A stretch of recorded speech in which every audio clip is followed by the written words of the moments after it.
So here we go. We have a situation in which both sides believe that if their candidate loses, it's going to be the end of democracy. It is going to be the end of the republic, the end of freedom, and this will be the last election.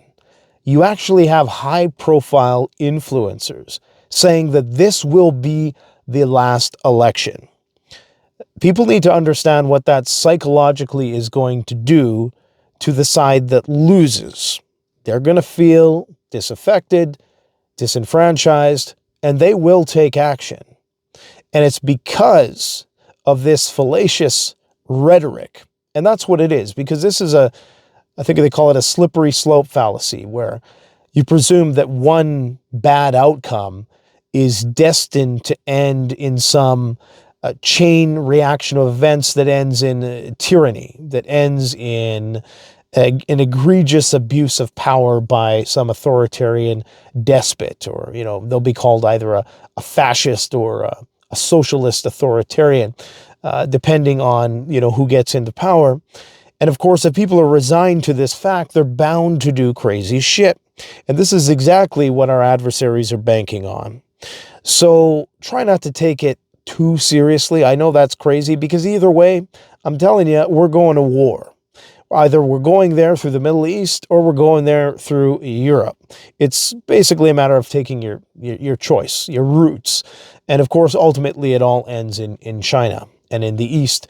But as I've long since said, either we're taking the globalist approach when we go with Kamala, and we're going to continue to turn up the heat in Europe, or we are going to primarily be focused on the more America first, hyper-patriotic, jingoistic approach being promoted by the Trump campaign, which will most certainly see us entangled in a disastrous conflict in Iran, which will see the price of oil go through the roof. And when that happens, I'm not sure what's going to happen with the petrodollar. They may just decide to fix the price of oil. It's something that's never been done before, which of course would take the U.S. off the global reserve currency. A lot can happen. Not take them off, but have them cease to be the global reserve currency if we start to price our own oil that we produce here differently than the rest of the world. Okay? Now, that is something that could happen under Trump. I think if Kamala takes the reins, we're going to see the bubble, the debt bubble, continue to inflate. I think with Trump, there's a possibility that the bubble will burst sooner than later. The bubble has to burst. Whether it bursts now or later, actually, if it bursts later, arguably it's worse, right? Because you're going to be stringing people along. I think most of Wall Street, the big money, would actually prefer if Kamala won, because they know that there's some predictability there. There's some managed horizontal escalation. Things might not go haywire right away. If Trump wins, I think we could see a more precipitous dive in the markets due to, and we might even see a drop in gold because, of course, people might expect that some of these drastic changes being brought in by Trump might actually be, good for the dollar long term, but it depends on how you slice it. I think regardless, I think it's very unlikely that the price of gold is going to decline regardless of what the candidate is, because again, ultimately, we're in a Thucydides trap. We're in a situation where we need to try to keep our adversaries down before they get into a position where they can truly threaten us, which is pretty much the way it is right now on almost every part of the chessboard. So tonight, I think it would be an opportune time. If I were the Iranians, this is the opportune time to attack for a variety of reasons. One of the main reasons is symbolic. It would be a retaliatory gesture for the assassination of the Hamas political leadership, Haniyeh, in Iran during the president's inauguration. If you recall, back in, was it April or was it, I can't remember, it was midsummer anyways, that the Israelis assassinated Haniyeh inside Iran during Iran's new president, Pezeshkian's inauguration. So tell me it wouldn't be befitting to do a strike during the U.S. election. Another reason why they might want to do it during this time is because the majority of Americans will be consumed and transfixed by their TV sets, okay? And TV sets, geez, I've just dated myself, by their computers and their smartphones, trying to figure out the results of the election.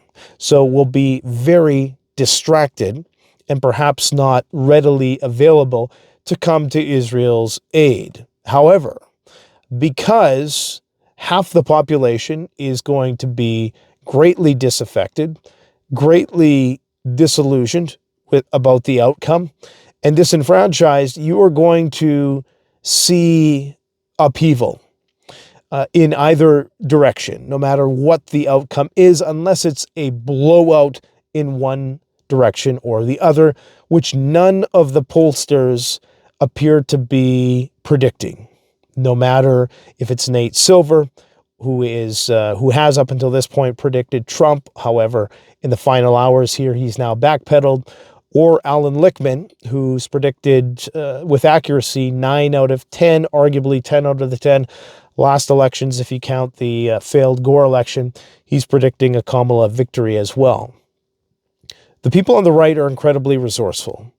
They are very well connected, and I think that you are going to have people, when you have people saying things like this is going to be the last election, people who are high profile, when you have them saying that, you are going to bring out the absolute worst in people when the results of the election don't match what they view as being something that is absolutely necessary in order to maintain the republic as a bastion of freedom and liberty. So I think that this is part of the reason why, of course, they're preparing in Washington for riots.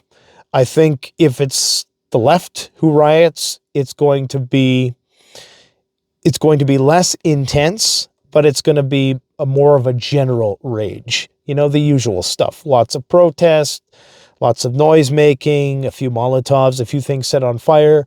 Nothing very surgical or targeted. I think if it's on the right, it's going to be something different altogether. Now, here's where this is going to be exploited by whoever gets into power. And this is where we're going to see a vicious cycle unfold. As this is one of the most contentious elections ever, this means that the people who dispute the results are going to be very upset, and they're going to do things that are against the law in order to make themselves heard.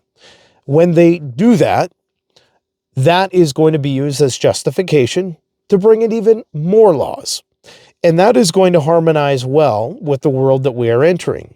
One of more austerity, more geopolitical turmoil around the world, and one in which they're going to need boots on the ground. They're going to need to restrict civil liberties. They're going to need to impose martial law light when these wars really enter into the next phase. And it's going to be far easier to do that and to set up the administrative systems to do that if you have the threat of homegrown terrorism. And if you can attribute that homegrown terrorism to meddling by our adversaries.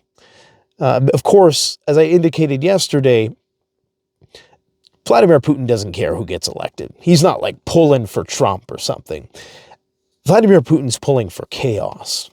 The only thing that destroys the United States is the United States. And all of our adversaries know that. The only thing that can take us out is ourselves. And so No, they're pulling for the candidate that they think is going to cause the most upheaval.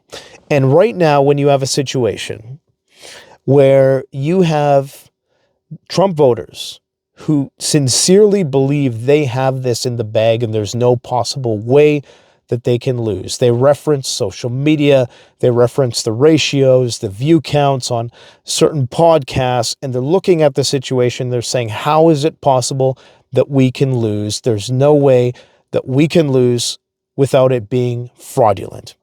When you have a situation like that, you are going to get pushback.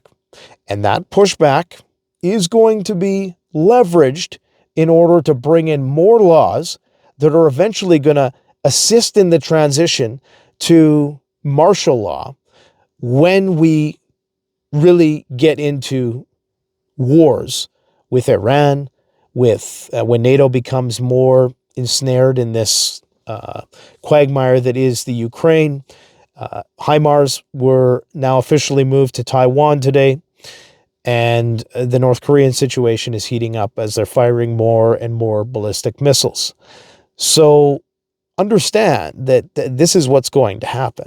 Okay, any sort of resistance is going to be leveraged because it's likely going to be too little and spread out far too thin in order to matter that much. January 6th was somewhat of an exception in that could something like that have ever succeeded? I don't think so. I really just don't think unless you have people within the military and unless a coup has to come from the top, really, in the United States. There's no real way you get a grassroots insurrection that's even has a hope in hell of surviving or succeeding.